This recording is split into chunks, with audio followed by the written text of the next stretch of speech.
I'd like to call this meeting to order. Thank you for joining us this evening.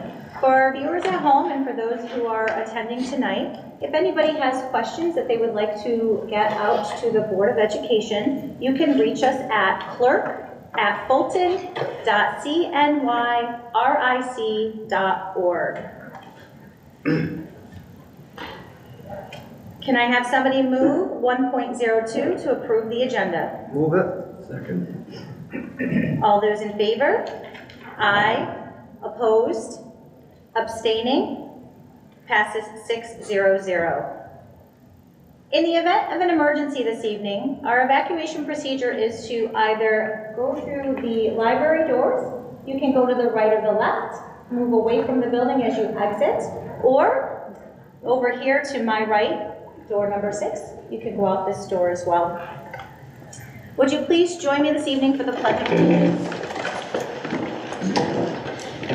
I pledge allegiance to the flag of the United States of America and to the republic for which it stands, one nation, under God, indivisible, with liberty and justice for all.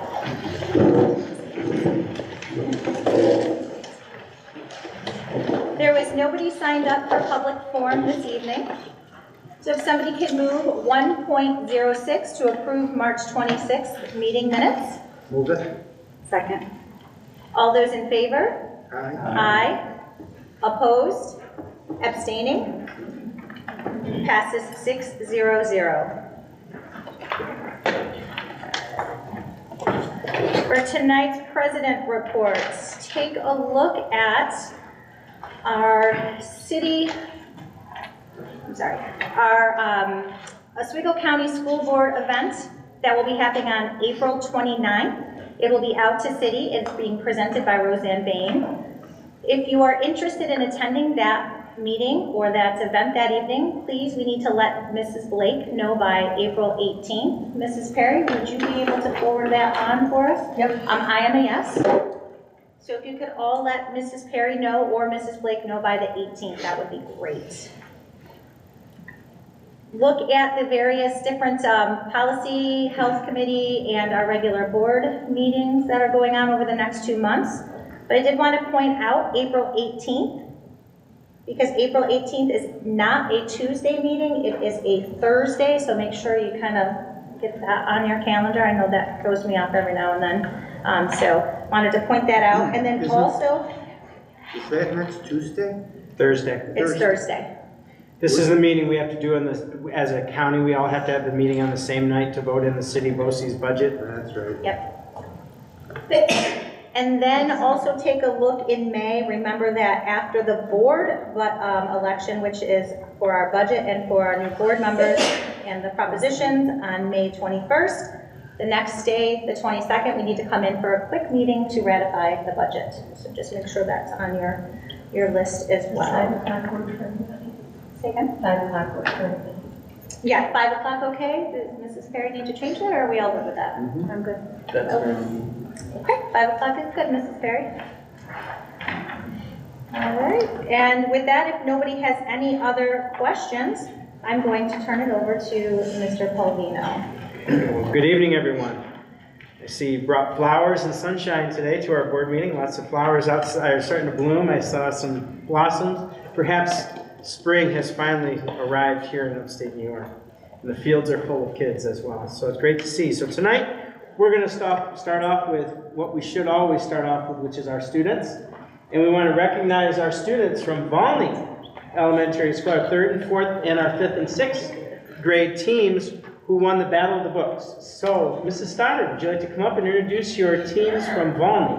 So this year we actually launched the 1st and 2nd grade Battle of the Books as well. There were 2 schools that trialed that. So we have numbers from one, actually the board number 2. So there's a 1st, 2nd, there's a 3rd, 4th, and a 5th, 6th teams.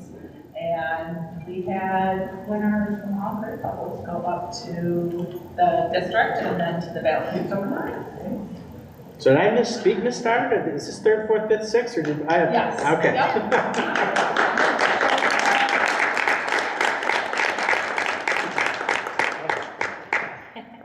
We have some siblings too. have from our second graders, we have leaders of the readers, we have Rhea, Harper, and Abigail. I'll just raise up your hand. Rhea, Harper, and Abigail. And we have from our booked for the weekend, our sixth grade team, we have Viviana Reynolds and McKenna Stuber, and the lonely Elijah Stoddard. We had a lot of sports teams and a lot of sicknesses, so we had complete teams at first, and then, but do you guys want to share a little bit about your experience? What do you like about that all the books? Yeah, they're ready. They're pretty excited about it. All right. Are you eager to start? Do you want to start us off? Okay, go ahead. Share what do you like about Battle? I like how we could battle against and giving the excitement to win.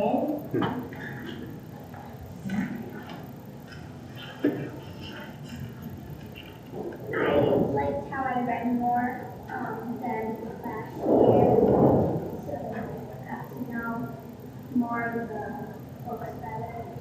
You know my heart just says, jump right out of my chest, right? We read more! I like that we all get to like compete with our friends, and it's just a really fun competition. You can go together.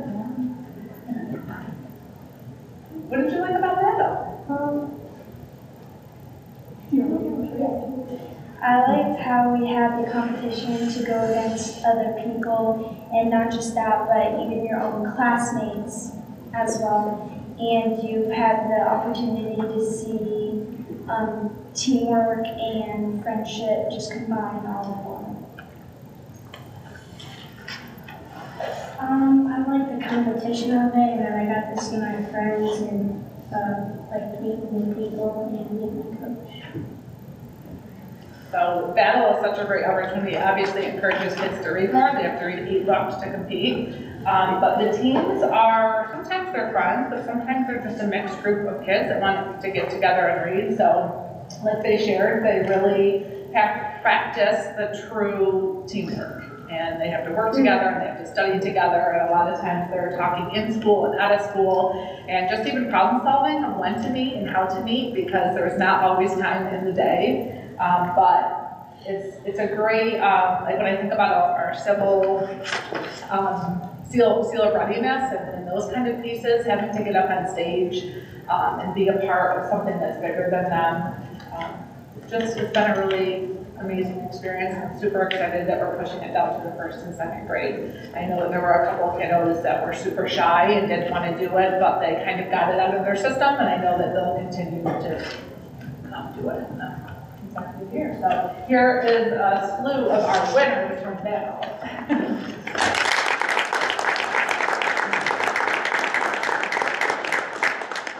Do you have any other questions for our students? I am so excited that you guys like the competition side. I mean, I know that part can be scary for some grown-ups included. And the fact that you just enjoyed reading more and learning more, that's fantastic. Thank you for sharing your students with us.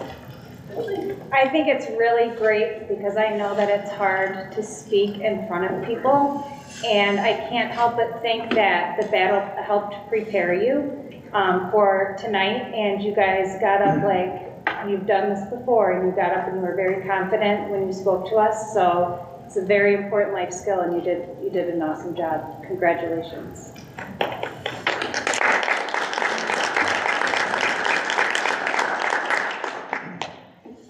Congratulations, everybody. Super job. Thank you so much. And thank you to our families for sharing your children with us. You did an awesome job. Thank you. Our second item this evening is the Fulton Public Library 24-25 Library Propositions. Ms. Chatterton and Ms. Fay. You're more than welcome to stay, but I also understand. Beautiful. Go Enjoy your evening. Thank you so much. So Caroline could not be with us this evening. We have extended our hours at the library to evening, and she had to cover a shift tonight and work until 7. So I've done it before, so I said I would gladly step in and do it. I am Sarah Fay, Vice President of the Fulton Public Library Board of Trustees. I'm also a librarian, so this is near and dear to my heart. I am speaking on behalf of the whole board. First off, we want to thank you for letting us always be on the school ballot. And we want you to know how much we appreciate the opportunity to have the library budget placed on the school ballot for public vote. As some of you know, and maybe not, this is our 10th year as an independent library. So prior to that, we were a city library, scrambling for funds at every turn. This year marks our 10th year. So we have developed a budget that serves the public, including Fulton, Granby, and Valney. This year, we decided to try something a little different, and we've decided to host a budget informational session at the library on Monday, May 6th, from 5 to 6. We just wanted to get the word out to people on what really the budget is all about. We want them to know more how the library works, and we want to get them into the library. So on Monday, May 6th, we will be having a budget informational meeting. So we'll do flyers and publicity, but it's our goal at the meeting or session to outline our proposed 24-25 budget in more detail. I know that Caroline, our director, did send Jean the annual report that we make for, well, she does most of the work, the annual report to the community.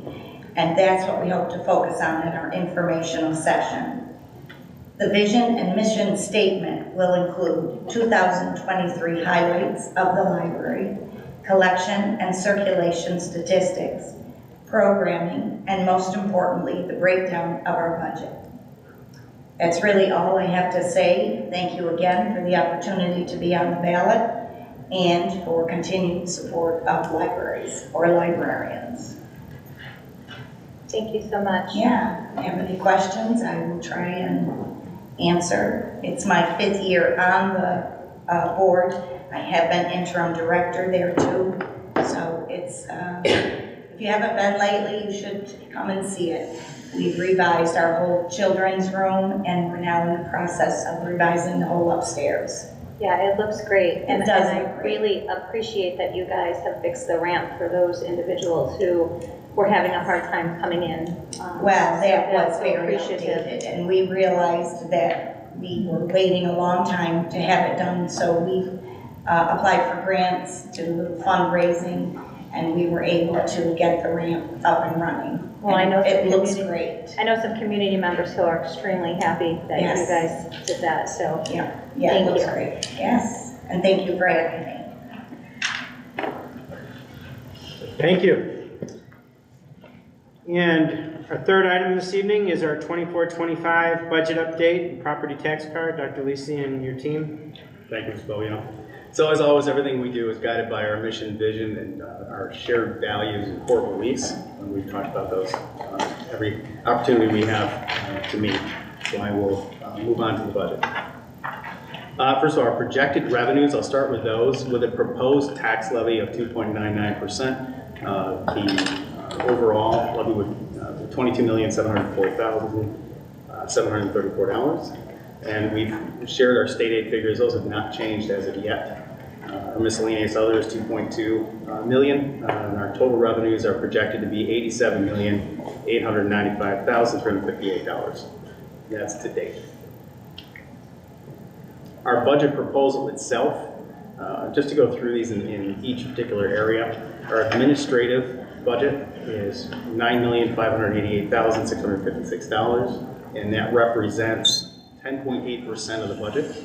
Our capital is $13,632,231, and that represents 15.4% of the budget.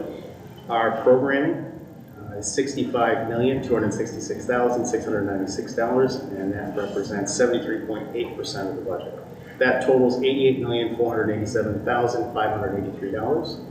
And that leaves us with a projected shortfall of $592,225. Our reduction summary, we talked about potential financial reductions across the board, and we'll share those with you. I'll ask Mr. Baldino and Mrs. Geithner to add your comments as we go along here. First of all, our top item would be our anticipated breakage. We do anticipate some in that area in there, and we have specific figures, but the overall savings with all of these reductions would be about 1.1 million. I'll go through these with you.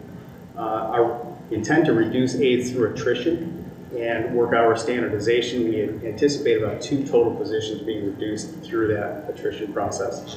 Our student helper and subs budgetary reduction, we'll reduce that back to pre-COVID utilization. I would anticipate a bit more than that, and I'll talk about that in a bit. Athletic department adjustments, which would result in some reductions in that area. Nursing staff reduction of 1 position. Our PLC associates contract we will be deleting for next year. Our administrative reconfiguration, and we would see a reduction there. Of 1 FTE? 1 FTE, that's correct.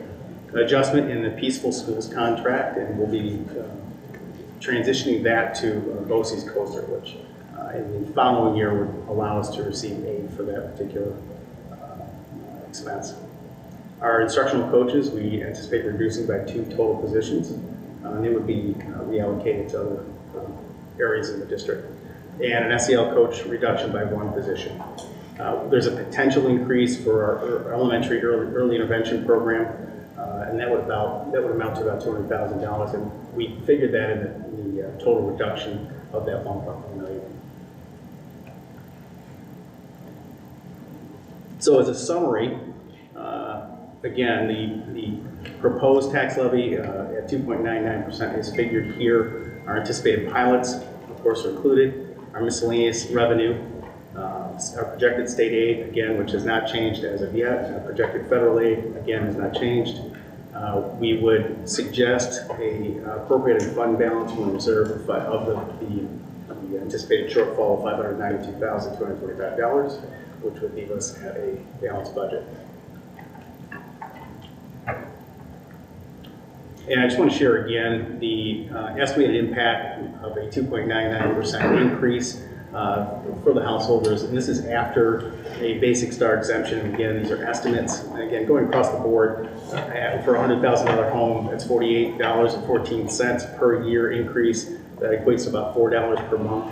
$200,000 home is $116.91 per year. That's about $9.75 per month. And for a home assessed at $300,000, that's $185.68 per year increase, and that would be about $50.50 per month. And we've shared this on a number of occasions. This shows what our permissible tax levy has been over the past 10 years and what we've actually levied. And the overall increase of the past 10 years has been about 1% per year. And in fact, in 23-24, the levy was 0, and in 21-22 was also 0.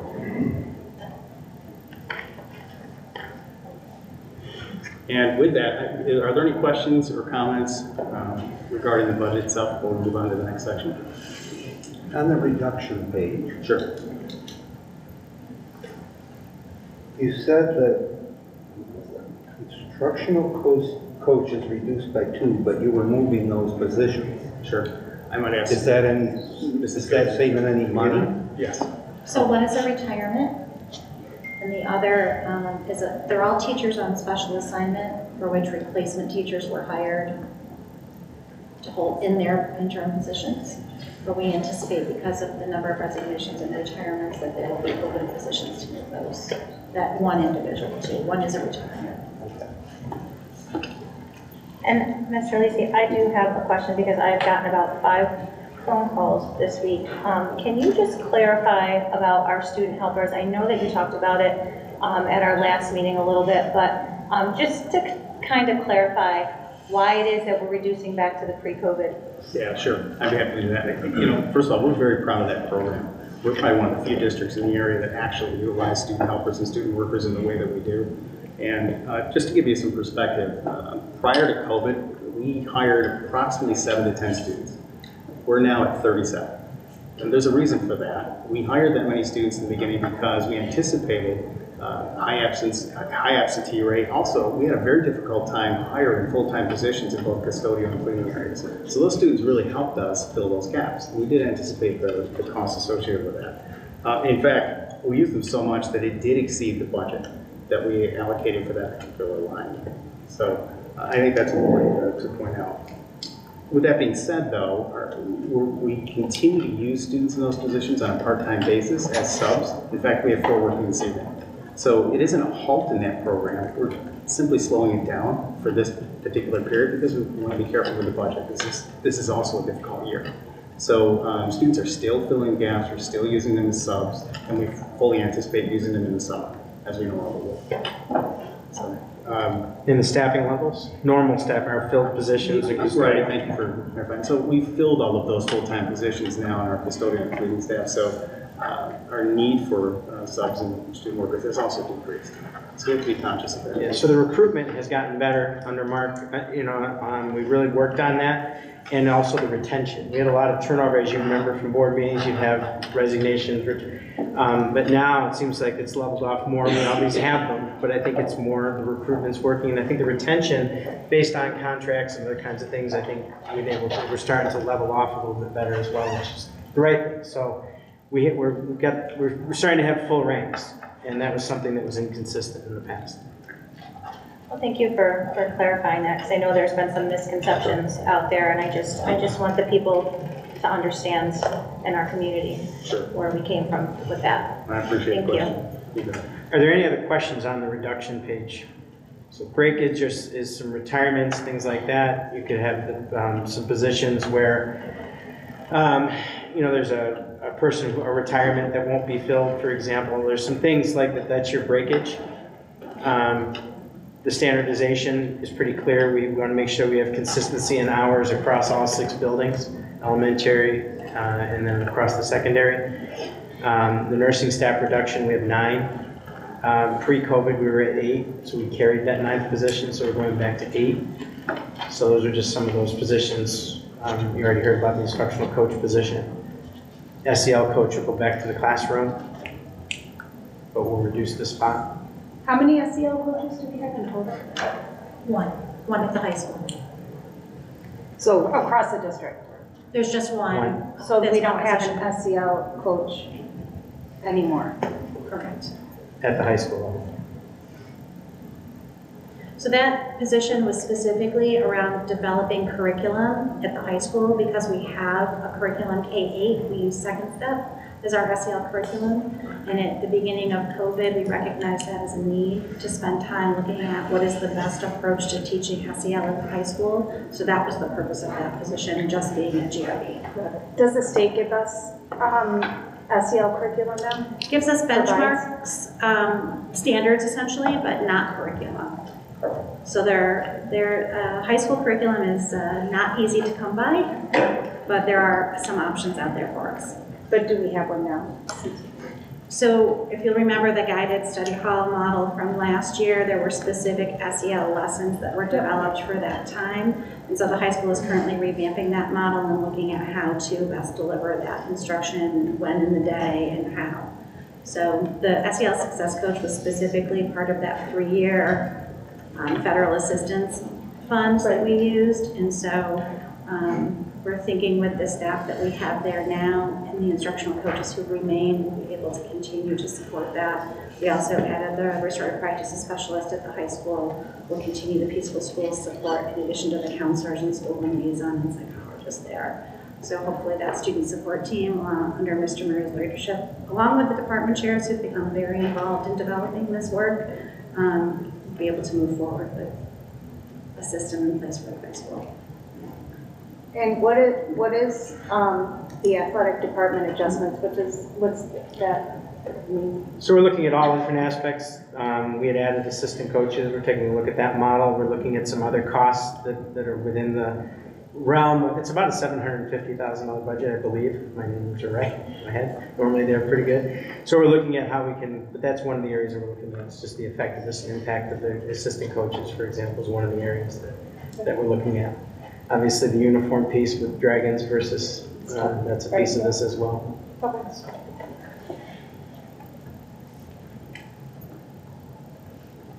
questions? Or? The reduction, the administrative reconfiguration reduction, that would be Jerry's job. That's our director of STEAM position. Right, So director. reconfiguring, we're having the two Oh, the reduction. EDIAs, we're reducing, so Jerry's position becomes, really goes to two EDIAs. We maintain the STEAM under one of those EDIAs. One of the EDIAs will oversee principals, the others are the director. And we will be absorbing and reducing, not filling, the director of STEAM position. Got it. Thank you. Yeah, and you had accepted, there was a resignation from that position at our last meeting? Yes. Okay. Yes. Okay.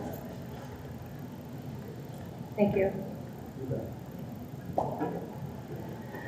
Yeah, I'll turn it over to Mr. Baldino and Mrs. Geithner for 23-24 highlights. Would you like to start? Do you want me to? Go ahead, Brian. So we just wanted to highlight some of the things that's important to think about in a budget is what it does. It supports kids in everything that we do. One of the things that we need to point out is that this district and all our schools are in good standing. That's happened over time. Community eligibility program continues to be a strength. In fact, we are very much in the black with our program. And if you haven't talked to your kids, those of your grandchildren that you may have that go here, you'll find that the kids really liking the meals more and more. So I think that the kids' feedback has been good, and I think our program is developing. And that's an area where a lot of districts struggle. They're often in the red in those areas. This is an area where we're actually have the problem of having an overabundance of fees, so we're able to actually do some great things for kids. Community school framework. We have our multiple partnerships, our enrichment activities. That's our after school, our summer programming. I don't know, Jerry, if you want to add anything to that. So in other, during the year, other things such as career fairs, field trips, a lot of those efforts, particularly here at the junior high, are coordinated through our community school model, but that extends to all 6 of our buildings. And really looking at innovative ways, using those multiple partnerships, Oswego County Opportunities, the YMCA, Foreign and Family Services, Catholic Charities, Cornell Cooperative Extension, Oswego Health Behavioral Services, like the list goes on, and the more partnerships that are generated, the more services we're able to deliver through these programs to students and families. Our early childhood education program, we should be very proud of that here in the district, and we're actually exploring ways to expand that to more full-day UPK programs. I know that we've submitted a grant to expand that program, but we're seeing the impacts. You're seeing kids when they came in the fall, were quite challenged, but as you walk through the buildings and you see our young UPK kids, you can see how much they've grown. And we'll start to see those impacts in our kindergartens and our first grades down the road as we get more, and as we get more seats. I will be very happy if we get that grant. Is it 1 or 2 more classes, I think? At least 2 more full-day classes. So, and our families, they're very full right now already with the registrations, aren't they? Yes, we are. So, good news. I just have a quick question, and this may not be quite the spot to throw it in, but I mean, I am so happy that our schools are still in good standing. We worked really hard to get all of our buildings there, and with all of the programs right on up from our early childhood education programs up to the high school, we're doing great things here. But I read in the paper about 2 weeks ago some of the graduation rates that are going down, and the breath came out of me at the time because we were doing pretty good with our graduation rates, and I saw that we had fallen to something like 76%. And I'm just wondering, between us being in good standing and all the things that we're doing, do we know where we're falling off there, or what can we do to help those students who, I mean, we're doing good here, but what's happening that we're losing some of our kids? So while we're in good standing, we're not content with where we are, is how I would phrase that. And for the high school, we have been talking about dropout prevention and school completion interventions throughout this entire year. And actually we have a pretty significant meeting coming up on Thursday with the high school team, where we will review every single senior and their status and develop an intervention plan for the rest of the school year. Mr. Clavino has arranged for us also to go and meet with those students who are not in good standing after the 3rd quarter marking period, and we will meet with them individually. So the instructional leadership team We'll be mobilized, not just high school, but across the district, and we'll go and we'll sit in the library and we'll meet with students. That's multiple grade levels. We'll reach out to parents, family members who support these students. It's going to be, it takes a village, Yes. and we're going to solicit everyone's help to help those students who might not be on the track to get back on track, stay on track, and graduate. And Mrs. Geithner, Yes. I'm assuming that's 4 years also? Not So that is a 4-year graduation rate, that's correct. So it doesn't reflect the students who would have graduated with an extra year or an extra semester. I just have a quick question. What constitutes in good standing? I know that our test scores aren't where we want them to be. So are we really in good standing? So based on this current state metrics, we're in good standing, we're a school district's in good standing. So that formula, we talked about it a little bit during the elementary assessment report, takes into consideration the test results, as well as some other factors like student growth. And the school districts now in New York State are tiered. So being good standing means we're not in the bottom 5%, but we're actually higher up than that. So schools who are for targeted assistance or who are higher levels of intervention based on the state system scored in the very bottom percent, or ranked in the very bottom percentage, not scored, ranked in the very bottom percentage of all school districts. We are not in that group. Is that just for elementary or is that for middle school and high school? It's as well? 3 through 8 assessments primarily, but also high school, at the high school it's graduation rate and regents exams. And we're in good standing at the high school also. At this point in time. At this point, it's That's why, and again, And we we're came not- out of COVID, we were impacted. When I was looking at our test scores in the paper, I felt like, and maybe I'm wrong, maybe I'm not remembering it correctly, but I thought we were at the bottom, close to the bottom. But not the 5%? Correct. Do you know what percent we are? I do not know, it's not, so the state formula is fairly complex and we can go through all the things that go into it, but they don't give you a percentage. They don't tell you you're in this percentage or that percentage. So when they identify schools for assistance, they tier the schools and they give us our standing based on their tiering system. Would you say we're pretty close to almost not good standing? I would say that we are probably, I think that is always a risk for us. But what is encouraging is the growth that we're seeing. So you'll remember some of those local assessments that we're using to monitor things like reading levels. Our students are making progress in both reading and math based on some of those local assessments. They're showing growth from year to year. So if that continues, you'll see that impacted, you'll see the impact of that in our state results and our standing rankings with state ed. Right, and I think some of the best. Optimistic that we're going to stay in good standing. Yeah, right, and well, not just stay there, that's minimum. What we want to do is, this budget and what we're trying to do for the future is continuing, for example, you know, the governor talked about the science of reading. You know, statewide, we're already doing the science of reading here in the Fulton City School District. You look at some of the different pieces that we've put in place around SEL, those are some of the best practices in the state. The PLC, or the Professional Learning Community work that we're looking, once again, is one of those identified best practices. We have all the parts. What we've got to look at in this budget, and hoping in our strategic coherence plan that we hope to roll out to you at the end of May, or early June, we'll identify a little bit more accountability factors in there, a little bit more around trying to figure out ways to ensure that we're getting the results that go with all of those impact of, because we've got the right best practices. The question is, why aren't we getting the level of traction? And that's where I think this next plan will put more of an emphasis on that to make sure that we do that, which then will lead to the results naturally about what your question was with respect to.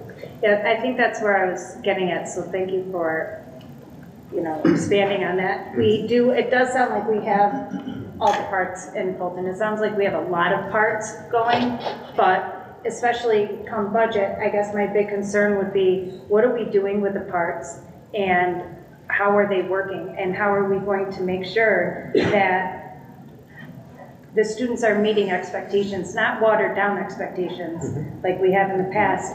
You know, water takes the path of least resistance, and we need to really set those standards and watch our students rise instead of watering down, which I feel like a lot of districts have done, you know. Yeah, I think one of the things, if you look back to a presentation we did in January, I want to say it was January of 20, we were showing some of the best internal data that we had on our measures. I think we were upwards of almost 60% of our kids on benchmark. And then the world changed, and we've been fighting that since then, trying to get back. And I think some of the data that Jerry talked about it in our mid-year assessment data showed some of those gains. If you remember, our kindergartners were, I believe, was it 72%, 71% below benchmark when they started the year, and I believe we were, what, 41%? Go back and look. Thereabouts, I believe it was 41%, give or take. But that's a significant increase in skill sets from where the kids started, behind the gate to start with. And that's the challenge that we continue to have. We continue to have to work with our families around attendance and all the SEL issues that a lot of kids face, but we also have kids that are pressing onward and are going off the chart things as well. We have amazing things going on in our district as well, you know, where kids are getting seals of civic readiness. 150 students last year, 6 months into doing it. That was pretty impressive. We were the only district in the county that was able to do that. So we've got a lot of incentives, opportunities for kids out together. The number of college courses we have, we want to make sure the kids coming into the high school can access all of those college courses and be successful. So those are the things that we should be proud of to early college, high school. We really have a lot of things in place. We just have to make sure that we have access for every single individual student, because every student's at a different point.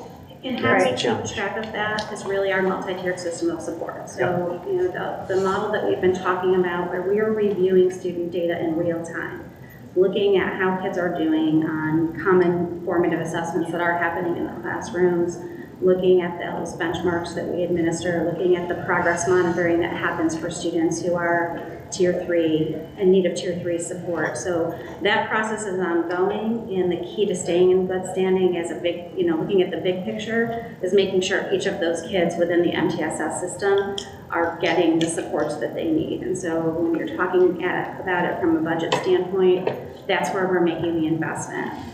How are we supporting those students to make sure that we're getting the best Tier 1 instruction that we can possibly get, and also targeted, diagnostic, and responsive interventions for kids who need additional support. And if you'll go back to our MTSS plan that you approved as a board, pair that with the essential learning outcomes that are mapped out on the Lens of Learning site, that's where that's where the impact comes. What we teach consistently, how we teach it effectively, and then how we intervene when students are not learning it yet. So that's where the investment is, I think you'll see in some of these systems that we're trying to build. And you noticed in the budget on that other page, we talked about the early intervention, you know, classroom. We built that, it's there, the money was there, so we'd have 1.3 million. We already have that there in case.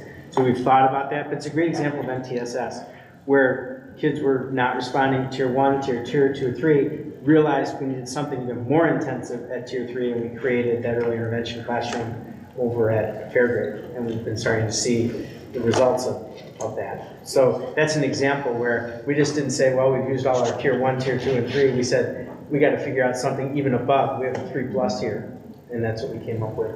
So we've made an allowance for that in the budget, just in case we want to replicate that at another one of our elementary schools. So it's built in, but it could also lead to, if we don't need it, we can use it for more buffer.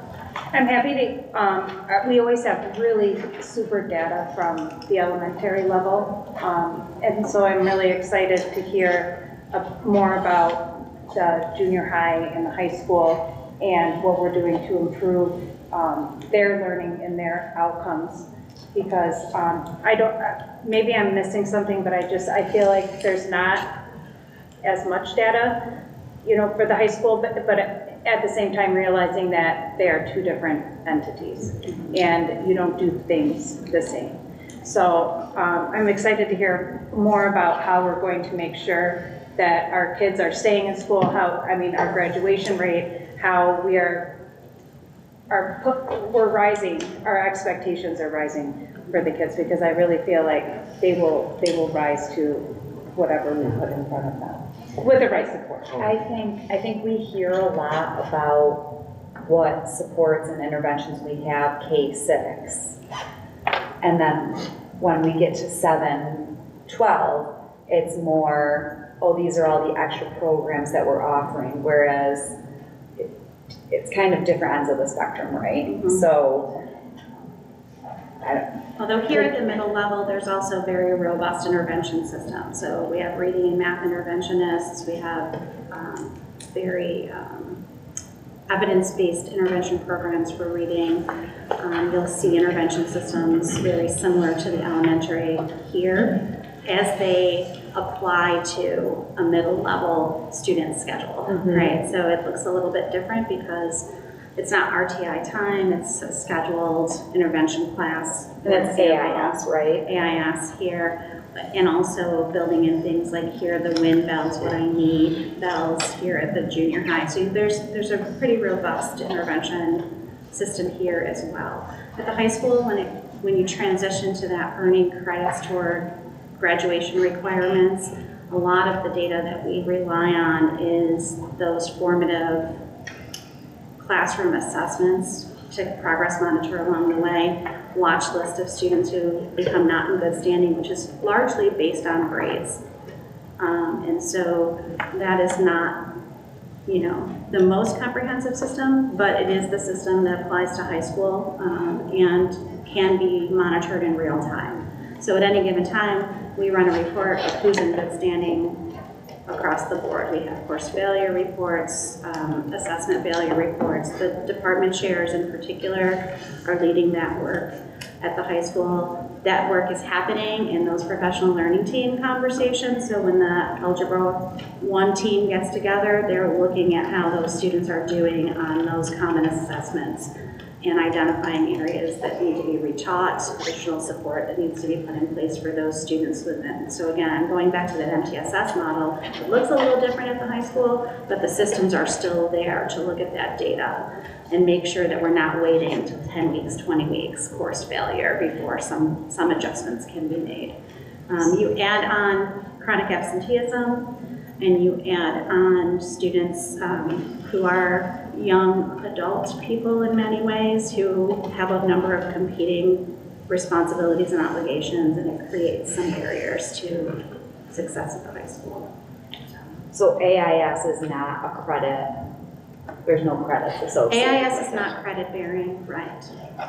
Would it change can we make it credit bearing? Would that change? We cannot by anything? regulation. Okay. We do have an elective course, Reading and Writing for Success, that has AIS time. Kind of, yeah. And credit bearing elective. Okay. So by regulation, academic intervention is not credit bearing or graded.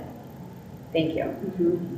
I'm really happy to hear more about the formative common assessments, because I know that there's definitely a disconnect in departments and what teachers do them and what departments do them and what departments don't. So I'm glad that we're giving time for teachers to get together and form those assessments, because like you said, that's where the data is going to come from, and that's how we're really going to know. And like I said, I feel like just having 2 kids in the high school, there really is a disconnect depending on what courses you're taking. So I think that would help us help them with that, having that data.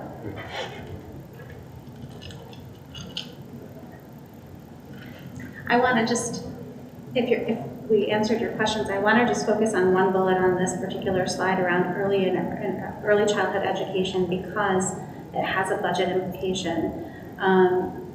Mrs. Gates is our director of early childhood, has worked with Oswego County, and we've been approved as providers of speech services for preschoolers and for psychological evaluation, preschool evaluation for preschoolers. So because preschool is county funded, one of the challenges has been finding providers who are available to conduct these evaluations and also provide the services, for example, on the speech side. It is certainly a statewide problem, it's a nationwide problem. So we could potentially have preschoolers who don't get services that are recommended for them by the Preschool Committee on Special Education because there are not providers. And so by creating these contracts, we are able to utilize staff that we have, and the county compensates for those services, which means our students are getting the services that are recommended for them. So that's been a huge positive addition to our early childhood program. If we're using our staff for the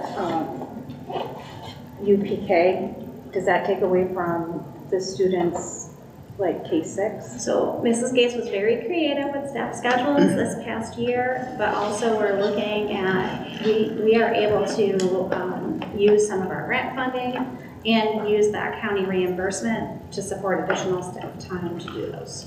Additional staff? Yes, Oh, additional so staff Paid for by the time. county. Additional staff. Okay. So they'd Like be if our a kid employee, but receives paid for by speech Oswego after County. school. Gotcha.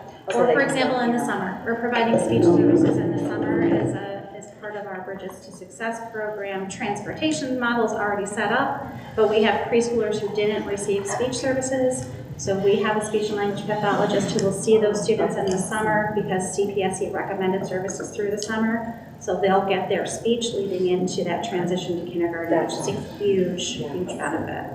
It's a very creative way of doing it. I'm very proud of the way Ms. Gates and has worked with the county to expand services. This is a challenge for all districts, and she's come up with a work with the county that's really going to affect our kids in a real positive way. Good point, Ms. Geithner. Thank you for sharing that. So our graduation pathways and our learning opportunities are doing, just to identify all the different programs that we have in place. I'm not going to read those, but some of those are unique to Fulton only, where other districts across the region, any county, any school district could go for. We already offer these, our dual enrollment courses, our early college high schools, our civic seal of civic readiness, our seal of biliteracy, our individual arts assessment. These are all firsts in this county. As far as seal of civic and individual arts assessment pathways and fine arts programming is one of our areas that we're always working on as well. Our academic intervention and instructional support services, Ms. Geithner talked about those a few minutes ago, but we have interventionists K-8 that we increased, and we were able to maintain those. We used the federal funds, but we've also maintained all of those positions in the 24-25 budget. And finally, our K-2 teaching assistants, we hired 7 teaching assistants that are supporting early intervention groups in K through 2 in each of our buildings. So that's an area that we've also been able to maintain. So a lot of supports, and there's a range from kindergarten all the way up through high school and opportunities that are there. All of our extracurricular learning extension, those are covered by our budget.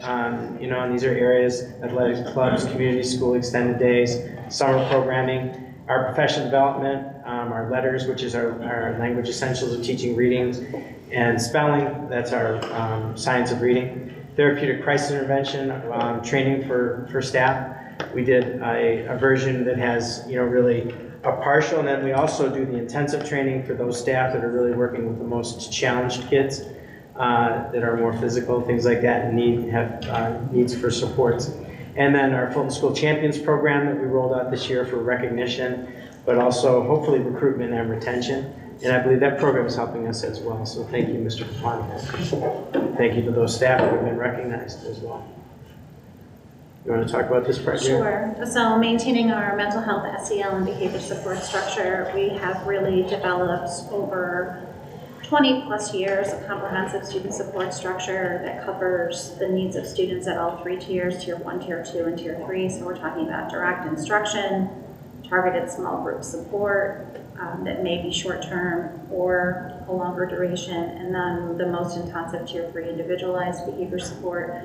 So at tier 1, you'll have our school culture teams and the direct teaching of our social emotional learning curricula, reinforcement of that in classrooms and through building-wide expectations. At tier 2, we have our peaceful schools, Sally's, for example, doing small group social skills groups that are based on our assessment of student needs in particular areas or skills. And then tier 3, our most intensive interventions around our behavior intervention specialists, for example, are developing what's called a Prevent, Teach, Reinforce plan, which is a function-based behavior plan that's specific to that child for implementation by the team of adults that wrap around that student. And then our Fulton team of our school home liaisons, our school psychologists, and our school counselors all supplement within their different and specific roles to make sure we're providing that robust support.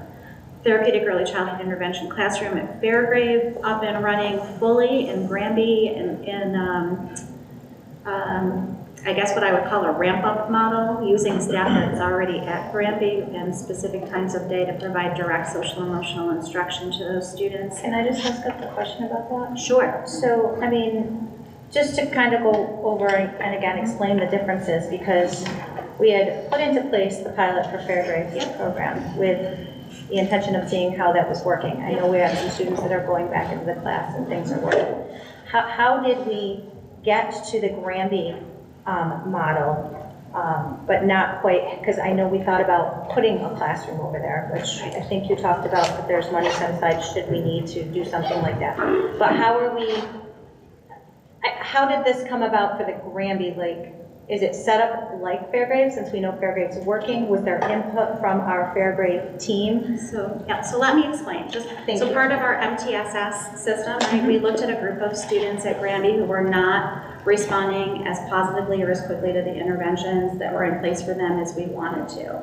Melissa Petricola and Gina Salerno, the principal at Granby, talked to one another along with Kelly Gates and Tammy Sheldon, and we just put our heads together and brainstormed, like, what can we replicate that's working from that classroom? Aurora Levine, who is the Peaceful Schools person assigned to that classroom, offered some suggestions about the interventions that she does as a behavior specialist, like working on a small group, social skills instruction, the morning meeting format, the community circle format, the things that she's using to sort of get students off on the right foot as a member of that team. She doesn't do it in isolation. So the Fairgrave class has a teacher, a teaching assistant, and this social emotional learning interventionist. So, but her expertise is that SEL instructional piece. So she provided some input and some feedback about what works about that beginning of the day support, end of the day support, and transition support. And knowing that we didn't have staff available all day or necessarily the funding at this point to add a teacher and a TA, we borrowed those behavior intervention practices. And there was already a room at Granby that was being used for meetings and other purposes. And so we put some of the same furnishings in there that we were using at the Fairgrave room and structured that model around the needs of the students who they were most concerned about at those grade levels. So there's no dedicated teacher? There is not a dedicated teacher. So how does that look then if there's not a dedicated person? So the students are there for the morning kickoff meeting. Like, it's sort of like, I don't know if you ever heard us talk about check-in, check-out, where students go and they check in briefly for 2 minutes and get started on the right day. That's sort of an extended version of this.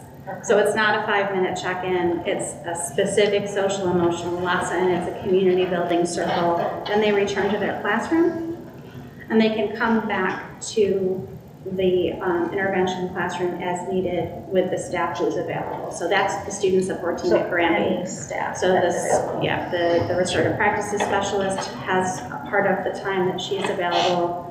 This social emotional learning interventionist for Peaceful Schools is available, the school social worker, the school psychologist. All of those team members are pitching in to help support the students. Most of the time, those students are in their classroom with a behavior support plan, not in the intervention space. And how long have we been doing this? We have been doing this for about 3 weeks. Are we seeing any, I mean, it's 3 weeks is quite a long So time, the routine is just getting established. I will say that the first week was a little bumpy for everybody getting to know how that works, but we are seeing some results from those plans. Again, it's the consistency of the adults. And on our one of our March days, the teacher from the classroom and the two CELIs definitely met for an extended period of time and consulted with the teacher from the classroom from what has been shared with me in the planning. So We also did a survey of the team members there to kind of pick their brains about what works and what they would like to see changed in the Fairgrave classroom so that we could learn from that and apply it to whatever might happen at Fairgrave. So that you asked the survey of the team that's at Fairgrave? The team at Fairgrave. Okay. Yeah, and that was, I want to say that was the beginning of March. I'd have to go back and look exactly. Okay. Yeah, I was just wanting to put into perspective how we got from one place to another when. Well, it was really, I think, just like I mentioned earlier, tier 3 kids, and then you realize that they're still not responding the way you want to, so you don't sit and continue doing what you're doing, you try to figure out a way, and we learned some things that we felt we could replicate without adding really any additional, wouldn't have to add additional staff, but repurpose and rework with the staff that was already, if you will, serving those kids that as they moved out of their classrooms and in the hallways and all the things that they were choosing to do, and provide it in a more targeted, more comprehensive, kind of targeted way. And so that's the idea. The real gist of that is the MTSS. Granby has a very, very strong student support team. So when they put their heads together, they said, could we do something like this? And then the principals talked, the directors were brought in to help support, and then consulted with the team at Fairgrave to kind of get their ideas and pick their brain. And again, Aurora, oh my goodness, we have a new Sally at Granby right now. Her name is totally escaping me, but they spent a lot of time together. And Aurora was at Granby. I don't know if you're aware that Aurora transferred from Granby over as she works on her social work degree. Correct. And so she was going to be leaving anyway, so we were able to provide her the internship for her coursework.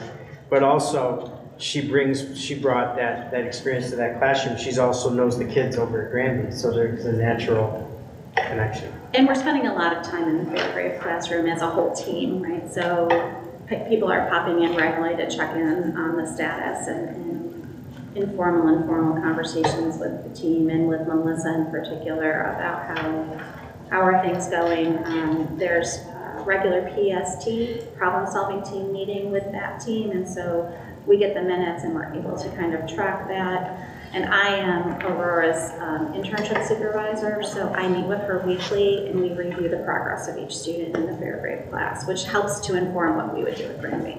And have we had successful students readmitted? We have. Oh, good. I have a picture on my phone that I got from a second grade teacher as I was driving home on Friday with great success of one of the students who spends part of his day in the therapeutic classroom and has transitioned to the other part of his day back in his second grade classroom. And it was on a roll for the week, and so it was a great celebration. Great to see that.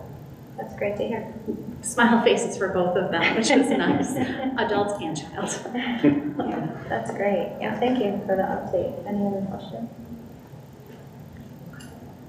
I'm going to just simply close the budget presentation by encouraging the community to contact our office. Our team takes great pride in being accessible. They're very diligent in the work they do and certainly transparent. We also just want to share with folks that it's absolutely critical that the information that's shared with the public, whether it's our office or anyone that has the public's attention, be accurate and not based on assumptions or certainly false narratives. So I want to share with you that, and certainly with the community, that we're here, we're accessible, and we're certainly willing to answer any questions you might have. Thank you. And they can always send those questions to the clerk at fulton.cmi.ric.org.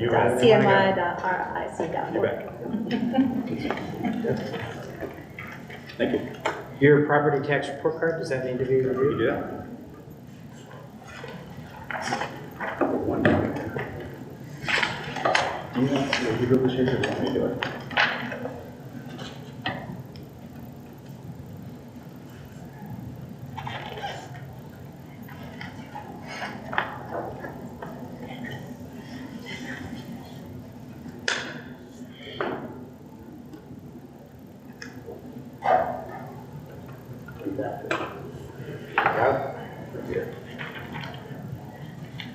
Just be 1 minute. What's that? It'll just be 1 minute.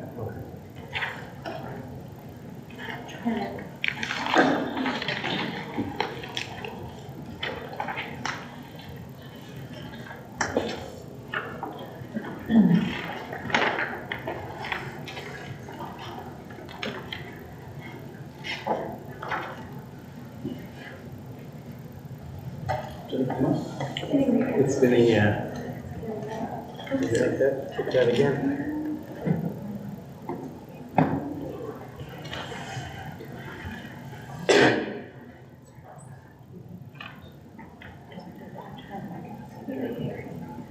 okay.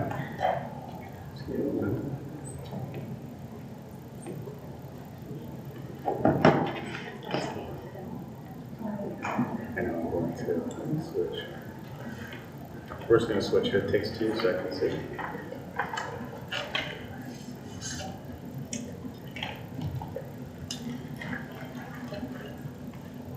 There we go. There we go. Good.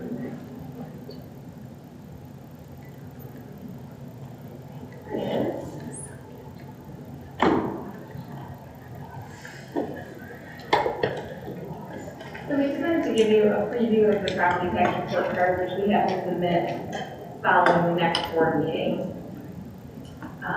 We submit it every year, and it just compares sort of last year's budget and tax levy with this year.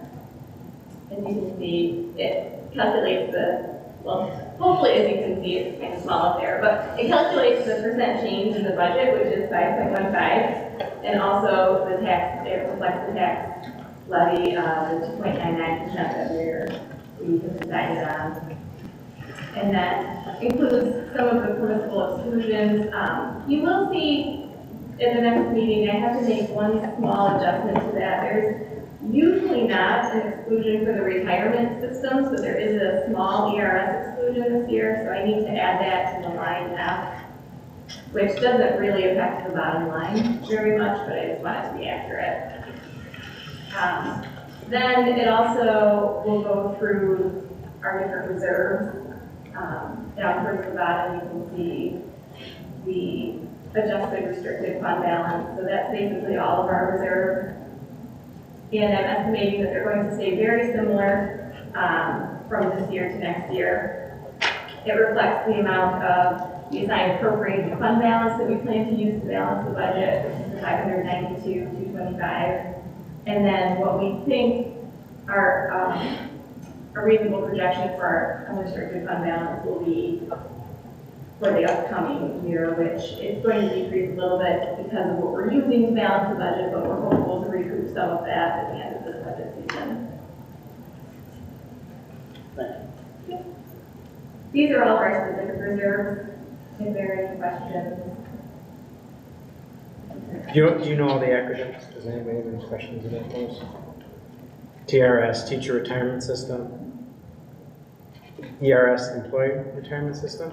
So it's more of your civil service for those. Any other questions or any of those areas?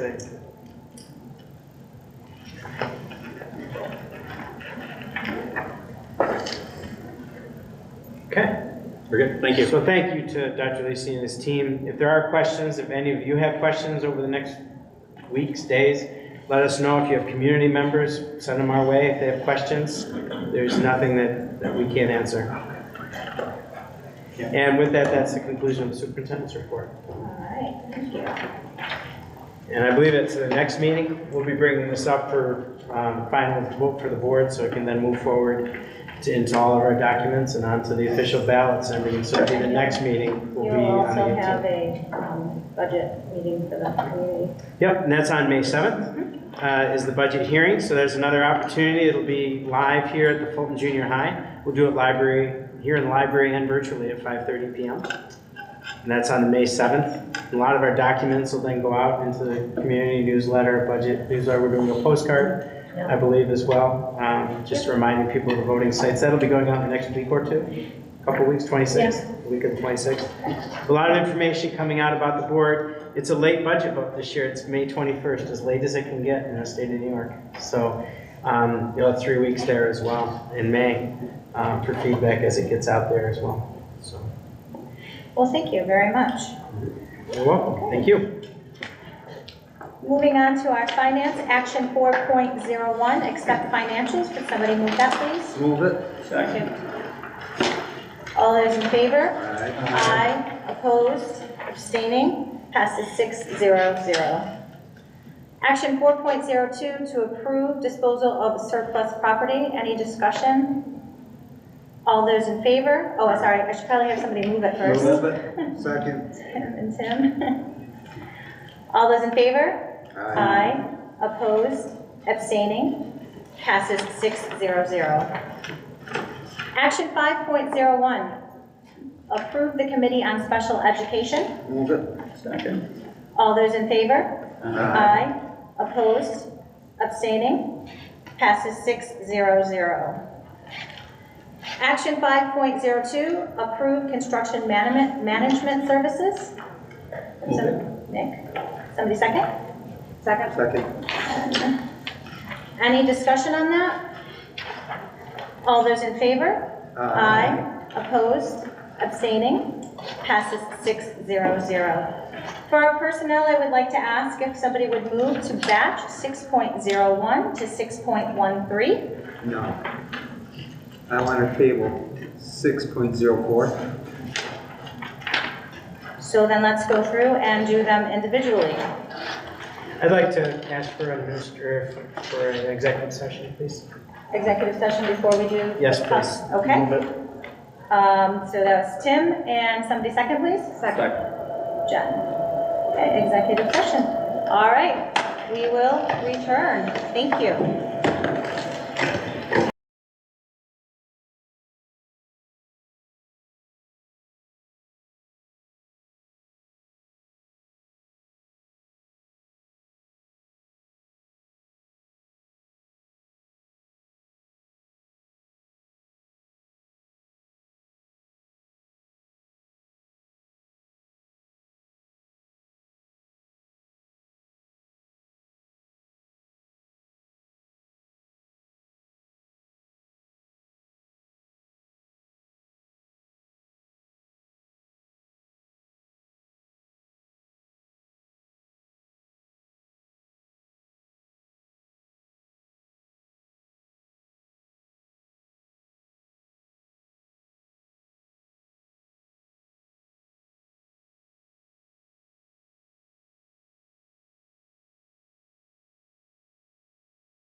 Welcome back. We are going to go ahead with our personnel portion of the agenda. Action 6.01, accept retirements. Move it. Second.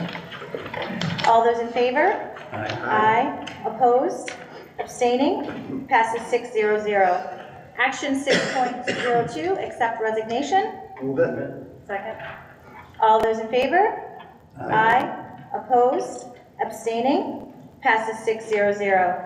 Action 6.03, accept leaves of absences. Move it. Second. All those in favor? Aye. Opposed? Abstaining? Passes 6-0-0. 6.04, appoint administrative. Move it. Second. All those in favor? Aye. Opposed? Abstaining? Passes 6-0-0. Action 6.05, appoint teachers. Move it. Second. All those in favor? Aye. Opposed? Abstaining? Passes 6-0-0. Action 6.06, appoint community school program teachers and teacher assistants. Move it. Second. All those in favor? Aye. Opposed? Abstaining? Passes 6-0-0. Action 6.07, appoint teachers eligible to teach targeted summer extended year students with disabilities. Move it. Second. All those in favor? Aye. Opposed? Abstaining? Passes 6-0-0. Action 6.08, appoint Bridges to Success summer program. Move it. Second. All those in favor? Aye. Opposed? Abstaining? Passes 6-0-0. Action 6.09, appoint substitute teachers, tutors, nurses, and interpreters. Move it. Second. All those in favor? Aye. Opposed? Abstaining? Passes 6-0-0. 6.10, appoint custodial and maintenance employees. Move it. Second. All those in favor? Aye. Opposed? Abstaining? Passes 6-0-0. 6.11, appoint monitors and teacher aides. Move it. Second. All those in favor? Aye. Opposed? Abstaining? Passes 6-0-0. Action 6.12, appoint athletic contest supervision. Move it. Second. All those in favor? Aye. Opposed? Abstaining? Passes 6-0-0. Action 6.13, appoint unpaid volunteer athletic coaches. Move it. Second. All those in favor? Aye. Opposed? Abstaining? Passes 6-0-0. Okay, 7.01, board forum. Tim Connors. I'd like to congratulate our new administrators. We're very lucky to have you in this district, and I really look forward to working with you over the next couple of years and seeing what we can accomplish. You've already accomplished so much in this district. People have so much respect for you, and I can't wait to see what we continue to do. Love to hear from the library. It's such an asset for our community, and so glad to have them here today. And most importantly, speaking of library, our book readers, Battle of the Books, I have to say I listened to both of them. And I hadn't read all the books, but I was trying to see what I could get right based off the ones I remember reading years ago. And I have to say, they stumped me more than I could get right. So congratulations. Thank you. Mr. DeJalorme. I couldn't have said it any better.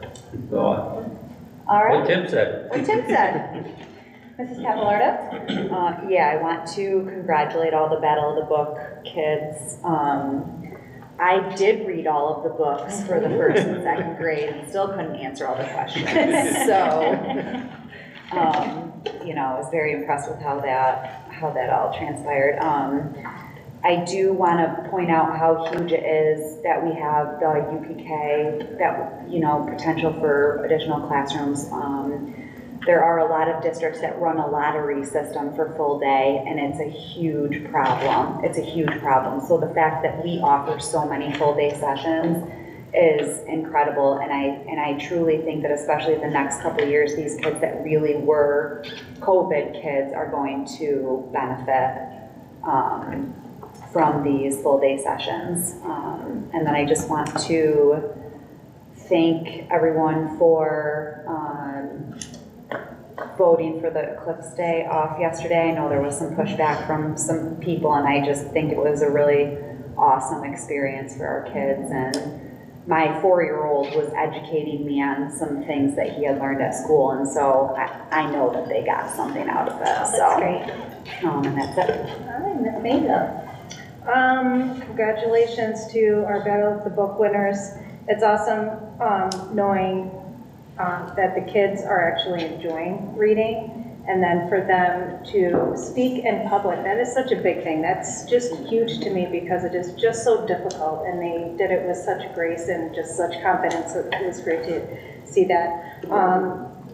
The presentation from Mrs. Fay, I love that. I love that we support the library. I love that great things are happening there and improvements are being made.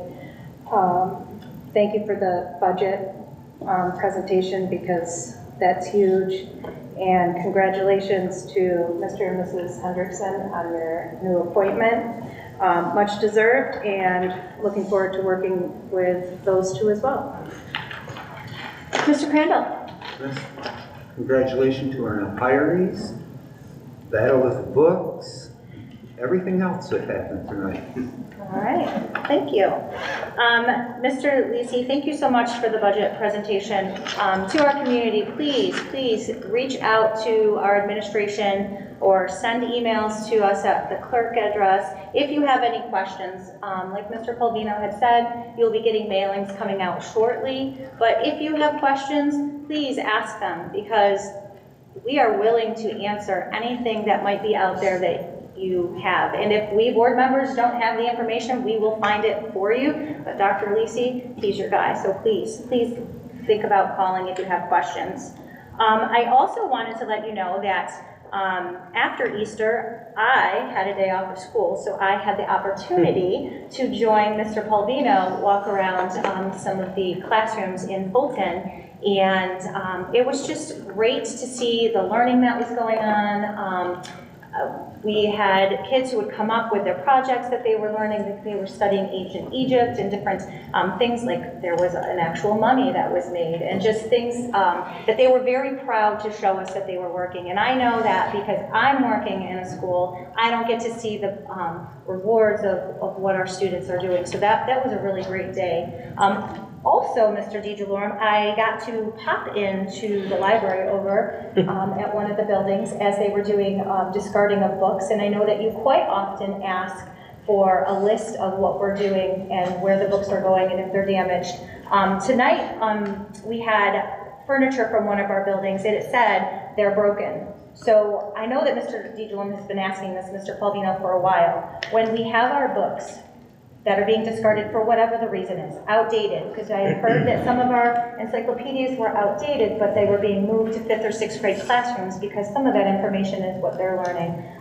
If it's something that's been, ruined by a great love of the book or just a spill or a rip, can we have a side on that sheet so that we do get community members ask us why there are books being, and I know Mr. DeJalorum has been pushing this and asking for quite some time, so being able to talk with one of our librarians Who was going through the weeding who process. was going through the process at the time, I'm just wondering if we could just... Yeah, they used the set of criterion that we had shared with the board. I mean, I think for them, they have a listing of all the books. So just if we can see it, like Dr.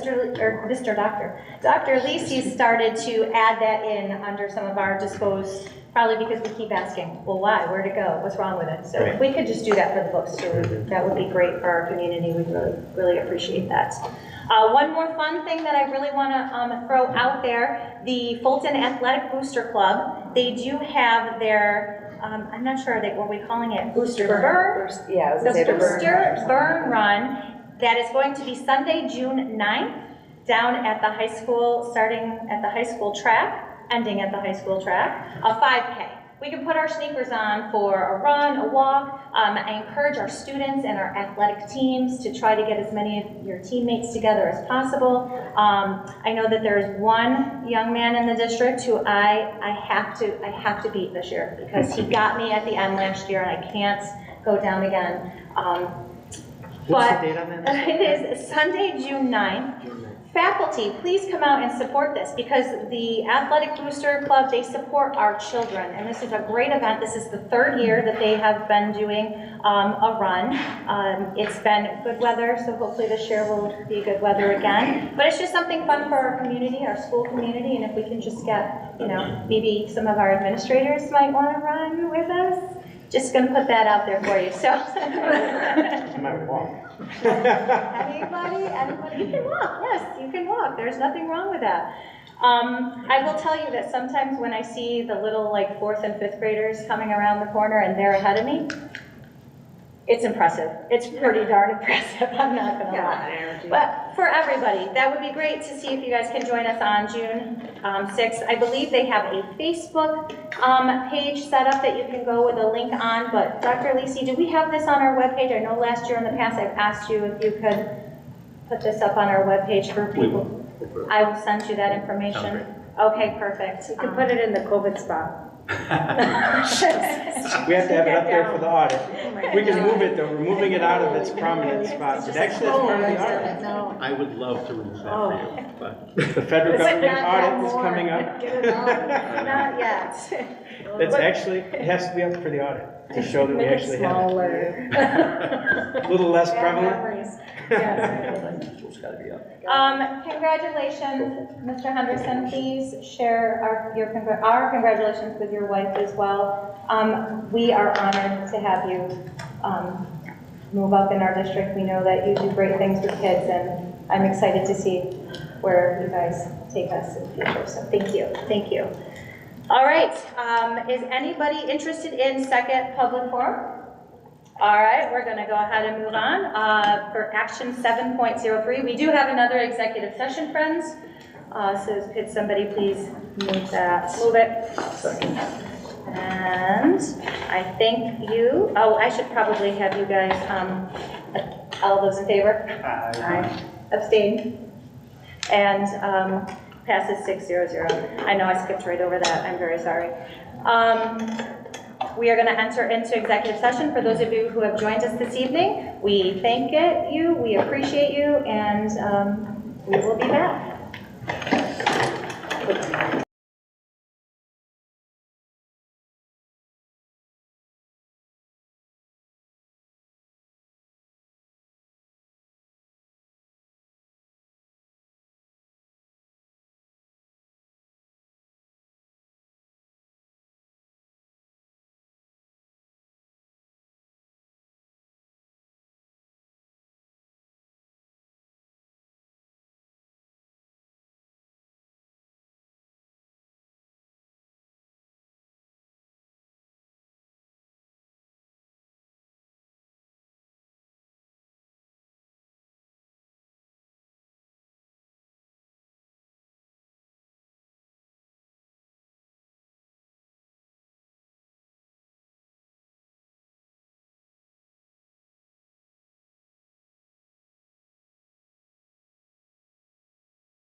Okay, we are back. We are going to move action 8.01, adjournment. May I have somebody move that? Move it.